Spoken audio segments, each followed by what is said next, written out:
It sounds impossible, but then again, so did the idea that the Soviet Union would collapse overnight. So did the notion that Britain would lose its entire empire in a generation. And so did the thought that Rome would one day be nothing but ruins. Yet, here's a terrifying truth. America today shows every single warning sign that preceded those collapses. And unlike those empires, America won't get centuries to decline. In our hyper-connected world, superpowers can fall in a decade. Here's what every American needs to understand. You are living through the most dangerous moment in your country's history since the Civil War. Not because of foreign enemies or natural disasters, but because of a choice. A choice will be made in the next 3,650 days. A choice between renewal and collapse. And the clock is already ticking. Right now, as you watch this, America is bleeding money at a rate that would bankrupt any other nation on Earth. Every 100 days, the government adds $1 trillion to the national debt. That's $11.5 million per minute. While you've been watching this introduction, America just borrowed another $100,000. Drug overdoses alone kill more Americans every single year than the entire Vietnam War. Right now, 40% of young Americans believe democracy has already failed and violence might be necessary to fix the country. On both the left and the right, Americans are preparing for civil war. But here's the secret that will shock you. This isn't the first time America has stood at this exact crossroads.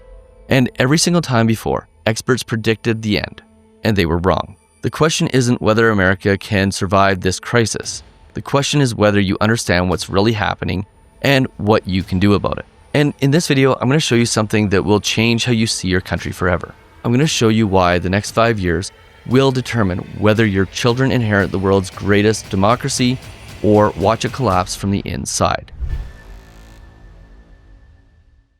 To understand where America might be heading, we need to understand how empires fall. But we also need to understand why historical comparisons have limits. Empires, like people, follow patterns.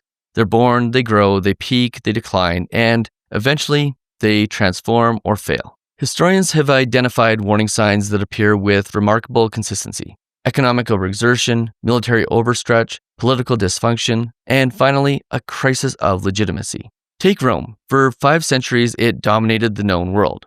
But by the end of the 3rd century AD, warning signs emerged. Currency debasement to fund endless wars, instability with frequent leadership changes, military overstretch trying to defend impossible frontiers. Yet, Rome's challenges were unique to its time.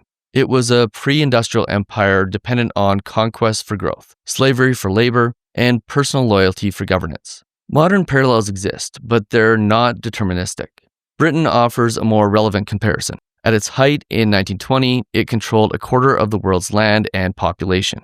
British naval power dominated the seas. British financial markets controlled the global capital. But 2 world wars, economic exhaustion, and rising nationalism among colonized peoples brought it crashing down. Britain's decline teaches us something crucial. Even the most sophisticated empires can lose their grip surprisingly quickly. By 1945, Britain was essentially bankrupt. By 1960, most colonies had gained independence. The transformation from global superpower to middle power happened in a single generation. The Soviet Union provides the most sobering example. A superpower that went from launching Sputnik to complete collapse in just 34 years. Economic stagnation, political rigidity, military defeats in Afghanistan, and finally, a loss of legitimacy so complete that it dissolved almost peacefully. Each empire told itself it was different, that it was permanent, that its challenges were temporary. Each was wrong about its immunity to decline. But here's what's different about America. It's the first empire in history built on democratic self-correction. Previous empires were built on conquest, extraction, and exclusion.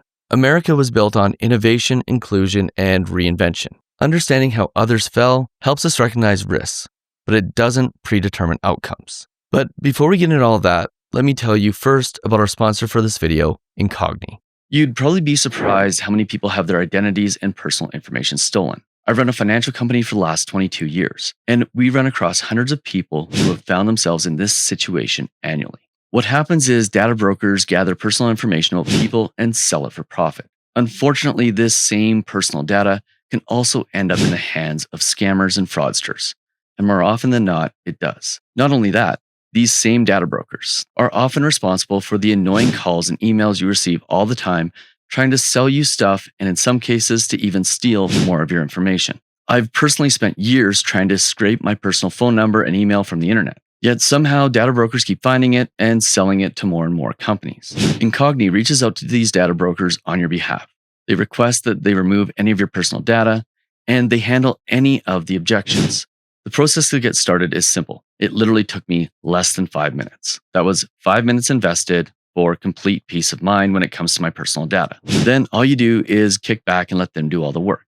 So if you want to take your personal data back with Incogni, go to incogni.com/Nolan or use the code Nolan at checkout and get 60% off the annual plan. It will be the best investment you make this year. Let's examine America's economic health, because empires ultimately rise and fall on their ability to create and distribute wealth. Since 1980, something unprecedented happened in American economic history. For the first time since the Industrial Revolution, economic growth and middle-class prosperity decoupled. The economy grew, but ordinary Americans didn't benefit proportionally. The numbers are stark. From 1947 to 1979, productivity and wages grew together at roughly the same rate. But starting around 1980, that link was severed. Productivity continued to rise, but wages flatlined for most workers. Today, the top 1% of Americans control more wealth than the entire bottom 50% combined. And this stat's crazy. The richest 400 Americans now control more wealth than the bottom 150 million Americans. This isn't just inequality. This is concentration of wealth at levels not seen since the Gilded Age. But context matters here. America's inequality, while severe, exists alongside unprecedented prosperity. The poor in America today have access to technologies, healthcare, and opportunities that would have seemed miraculous to previous generations. Global poverty has plummeted, partly due to American-led trade and innovation. Still, the inequality trend creates what economists call a hollow economy. One that looks strong on paper but is brittle in reality. When the middle class is squeezed, consumer spending suffers. And since consumer spending drives 70% of the American economy, this creates systemic vulnerability. The debt picture is even more concerning. In 2000, America's national debt was $5.7 trillion. As of 2025, it's over $36 trillion, and growing by approximately $1 trillion every 3 months. America now spends more on interest payments than it does on defense, education, or infrastructure combined. This trajectory is unprecedented in peacetime for any nation in history. Unlike Rome, which debased physical currency, America has engaged in quantitative easing, creating over $7 trillion from nothing since 2008. This has inflated asset bubbles while doing little for ordinary Americans. However, America's debt situation differs fundamentally from historical examples. The dollar remains the world's reserve currency. U.S. Treasury bonds are still considered the safest investment globally. America borrows in its own currency, eliminating traditional sovereign debt risks. The real question isn't whether America can survive this debt. It can indefinitely as long as global confidence remains. The question is whether such high debt levels crowd out productive investment and limit policy flexibility during future crises.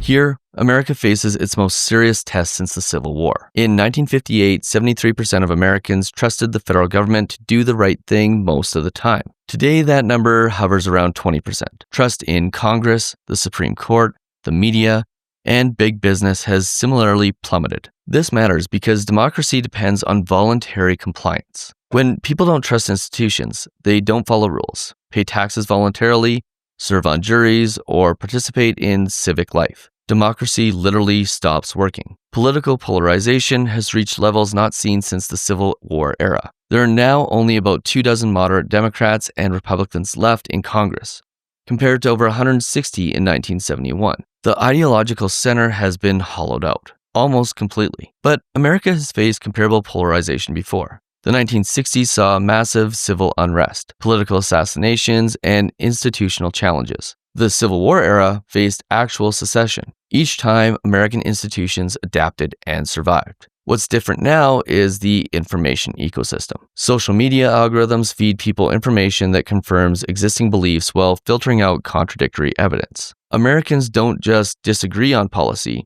they disagree on basic facts about reality. The January 6th Capitol attacks symbolized this crisis, not just an assault on a building, but an assault on the idea that political differences can be resolved through democratic processes rather than force. Yet, even here, the system held. Courts rejected unfounded claims. Election officials upheld their oaths. The peaceful transfer of power occurred, albeit with unprecedented tension. The question is whether these stresses represent a temporary crisis that American institutions can weather and learn from, or a fundamental breakdown that will lead to systemic failure. History suggests American political institutions, while imperfect, have remarkable adaptive capacity. The challenge is whether they can adapt fast enough to address modern problems while maintaining democratic legitimacy.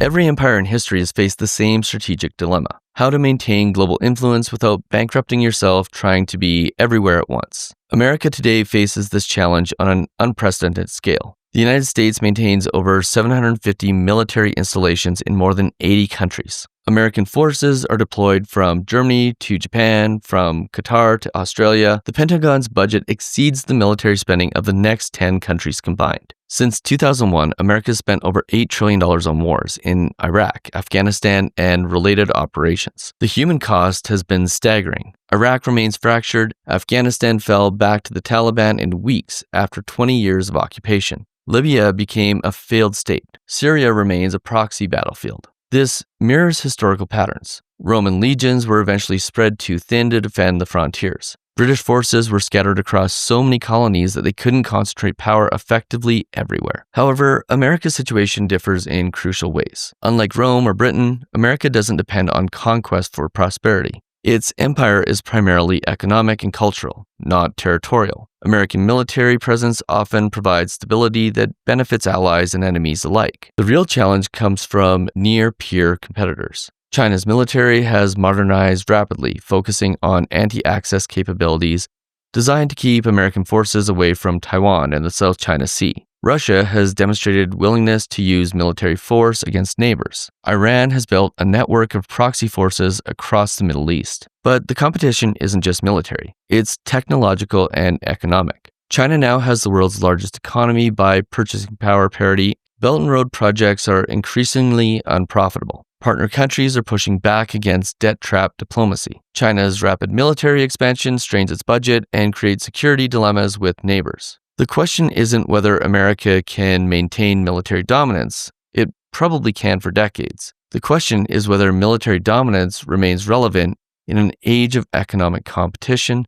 cyber warfare, and technological disruption. America's challenge is adapting to a multipolar world without triggering the kind of great power conflict that destroyed Europe twice in the 20th century. History suggests this transition, when a dominant power faces rising challengers, is the most dangerous moment in international relations. Here's what makes America different from every empire in history. People have been predicting its decline for over 70 years. They've been spectacularly wrong every single time. Most importantly, America possesses advantages no previous empire ever had. The cycle of decline predictions is remarkably consistent. In the 1970s, America seemed finished. Vietnam was lost, Nixon resigned, the economy was stagflating, Iran held American hostages, and the Soviet Union appeared ascendant. Academic conferences debated the decline of American power. But then came the 1980s and the 1990s. America didn't just recover, it dominated. The Soviet Union collapsed, the internet was invented, the economy boomed, and American culture conquered the world. In the early 2000s, the cycle repeated. After 9/11, Iraq, and the 2008 financial crisis, experts proclaimed the end of the American superpower. China was rising, America was overextended, and democracy was failing, so it seemed. Yet, here we are in 2025, and American technological dominance is stronger than ever. 7 of the world's 10 most valuable companies are American. The technological revolution of the past decade has been overwhelmingly American-led.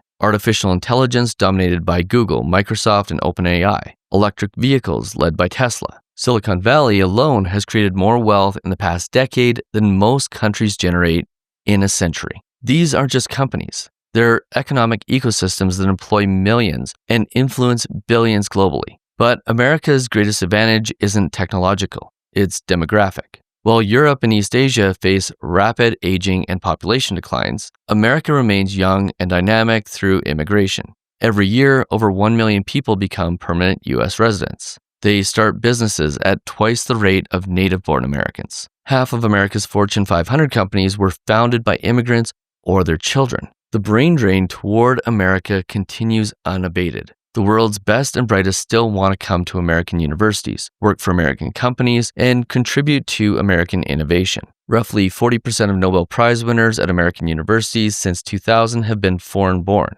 Unlike Rome, Britain, or the Soviet Union, America also has something unique: a system designed for course correction. Free elections mean failed leaders can be removed peacefully. Civil society means problems can be addressed before they become crises. American federalism allows constant experimentation. When federal governments fail, states step up. California leads on environmental policy while Texas pioneers energy innovation. This distributed problem-solving capacity is unprecedented in imperial history. America has survived challenges that would have destroyed any previous empire. Civil War, 2 world wars, the Great Depression, the Cold War, 9/11, and multiple financial crises.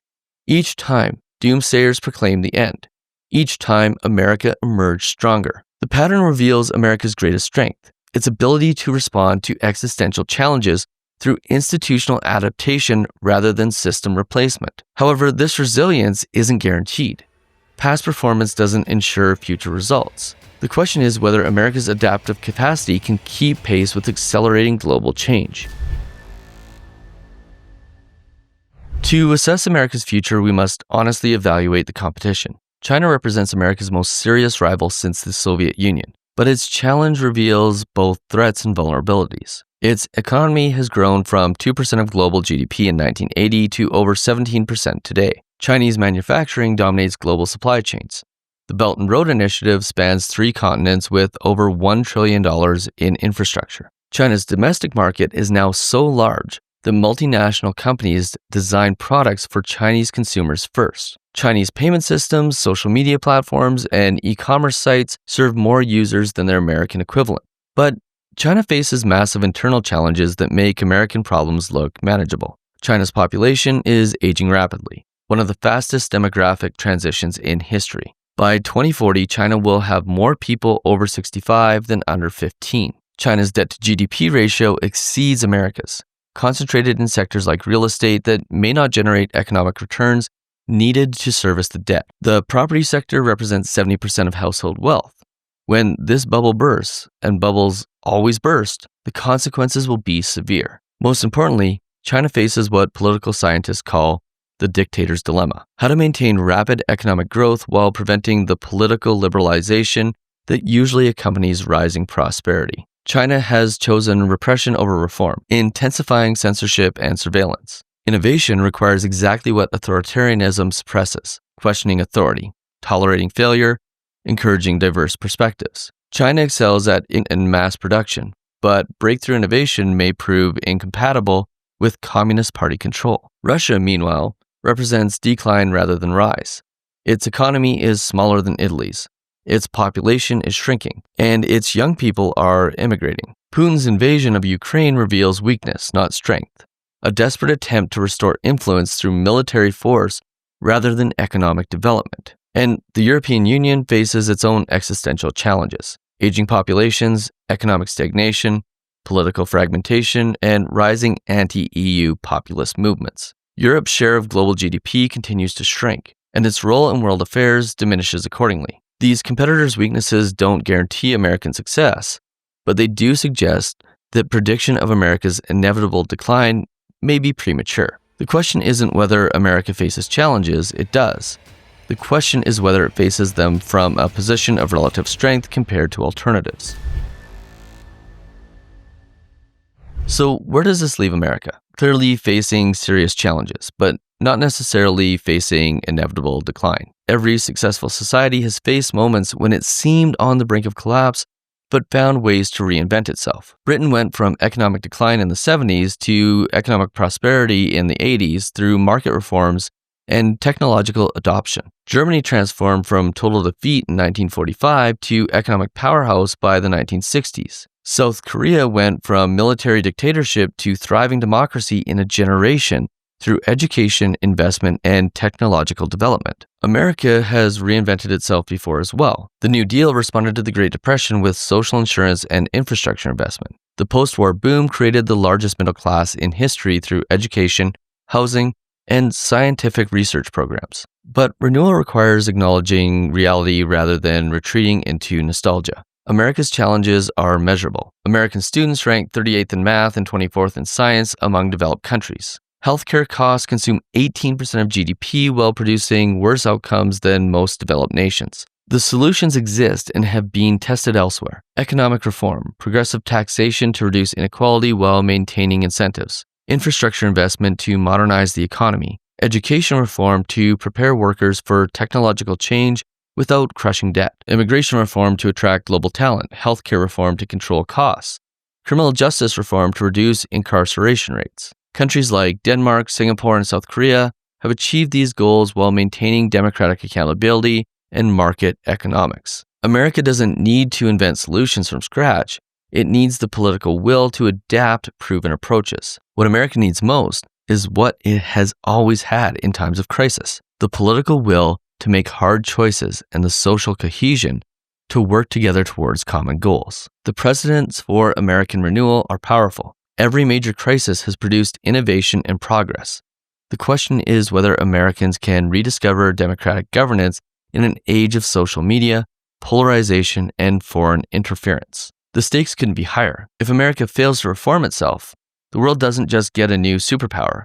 It gets a more dangerous international system where democracy becomes a historical curiosity. So here's the real big question. Is the United States an empire in decline? And the honest answer is we don't know yet. But decline isn't destiny, and the choice remains ours. The historical record is clear. Empires that adapt survive. Empires that don't disappear. And I need to be really clear on this. The choice is whether or not America decides to adapt and continue to adapt, or whether it decides to go a different direction. America has always been exceptional, not because it never faced challenges, but because it consistently found ways to overcome them through institutional adaptation and social renewal. Each generation faced existential threats. Each was told the challenges were insurmountable, and each proved the pessimists wrong through collective action and institutional reform. Now it's our turn. We decide whether this century belongs to democracy or authoritarianism, whether the future is shaped by innovation or intimidation, whether America reinvents itself once again or follows the path of previous empires. The choice isn't between perfection and decline, it's between reform and stagnation, between adaptation and rigidity, between hope and fear. America's adversaries hope that democracy will prove too weak and divided to respond to challenges. Young Americans wonder whether their children will inherit a world of opportunity or conflict. But here's what the doomsayers miss. America's greatest strength has never been its military or its economy. It's been its capacity for renewal. Immigrants who risk everything for freedom. Entrepreneurs who turn ideas into industries. Workers who build prosperity. Scientists who push boundaries. Activists who demand justice. That spirit isn't dead. It's waiting for leadership that can inspire it, and challenges that can focus it toward renewal rather than division. The tools for renewal exist. The knowledge is available. The resources are abundant. Advanced democracies have solved the problem America faces. The question is whether Americans have the will to choose solutions over slogans, reform over rhetoric, future over past. History will judge this generation by the choices we make in the next decade. Oh, and by the way, if you want to know what always happens before a superpower fails, make sure you check out this video right here.